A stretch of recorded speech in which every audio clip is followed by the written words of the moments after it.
20 years on from the release of her global smash hit single, I Try.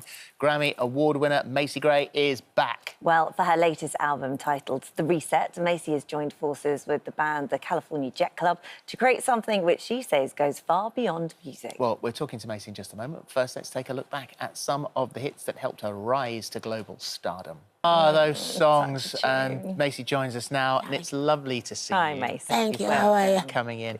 What stage are you at on the tour right now? Are you at the stage where your laundry is that high? Yeah, it's this high, yeah. Yeah. Yeah, it's, enter my clothes. I didn't have anything to wear. Well, you look lovely. Fantastic. You do, you do. You should have brought your laundry in. We could have popped it on for you downstairs. I know, next time. We're good like that. So here, listen, you're here to talk about the album, and congratulations with it, because this is the 11th studio album. You say that there is literally something on here for everybody. And what's lovely as well is that you say this is the best music you've ever made. I think so. It's a pretty incredible record, and I say that, modestly. If it wasn't my record, I'd say the same thing. Yeah. Yeah, it's good. Pretty great. So the reset, I mean, is that a pandemic thing? What was the reset?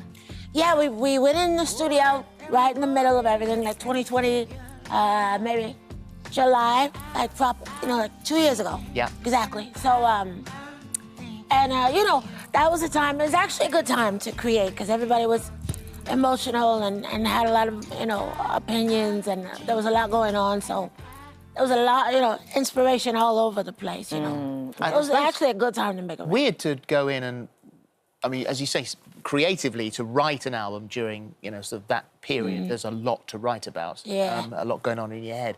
But also to record it. I mean, this is distancing, this is washing everything down, this is, all of that going on. Oh, I know. So you go in and you have to... They give you a pen, and then they stick the pen in a non-sanitized cup. And then you have to sign a paper, and then they spray your shoes, and then they check your fever. It was like trying to get into, NASA. Yeah.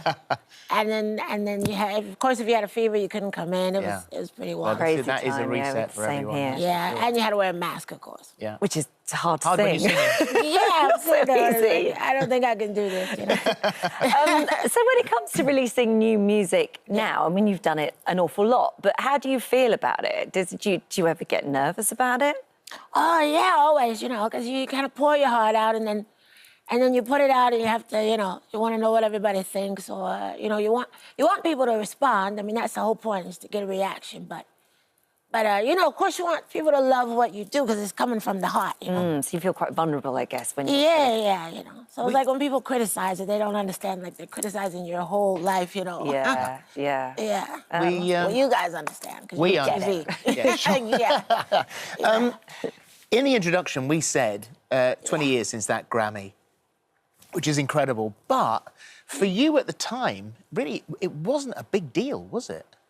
Well, I didn't know. I was very new to everything, and I didn't really watch the Grammys that much before I started doing all this. And so when I got it, I was like, oh, that's cool, I didn't really get it. Yeah. Yeah, And now then you looking do. back now. Yeah, looking back, I get what it means to. But it must also have been that moment, because, I mean, you said in the past you were bullied at school because of your voice. And you, so much so that when questions were asked in class, you wouldn't put your hand up. Yeah, that was a shame too, because I was really smart, and I always knew the answer. And I would just go like this, But that's those are kind of things kind of make you who you are. You have to, you gotta fall down. You gotta have, you gotta have stuff happen, or else you'll just be, How old were you when you knew that I can use this voice now? It's not something to be bullied over. I'm going to use this. Like last year. Yeah. No, I still, actually, because so many things go on autopilot, when you're a kid, and I still kind of hesitate before I speak. It's the weirdest thing. Do you really? Yeah, like I'll sit in a room and people will be talking, and I'll actually stop before I say something, because it's so, it gets so in your system. It's so mad, because when without knowing you really, but just having listened to your records for a long time, I would have thought from the outside that your voice is your superpower. So to hear that it's held you back is crazy. Yeah, it's just, I just still think before I speak. I mean, when I'm comfortable, of course, blah, blah, blah, but a lot of times I want to say something and I'll stop because it's weird. That's why when you're a kid, all that gets settled in and you don't even realize it doesn't go away much. That's amazing. So that's still there from those days at school. Even now, that stops you from jumping forward. Not as bad. Yeah. Not nearly as bad. But well, you have stepped forward. You have sort of used your voice because in 2020 you launched your My Good charity. Explain, because the numbers are incredible. Really, explain what it's about. So it's a foundation. What we do is we help families who lose loved ones to police brutality. And and it's not about the police, really. It's just about those families that, it's like regardless, say you're going somewhere and you rob something and then the police come after you.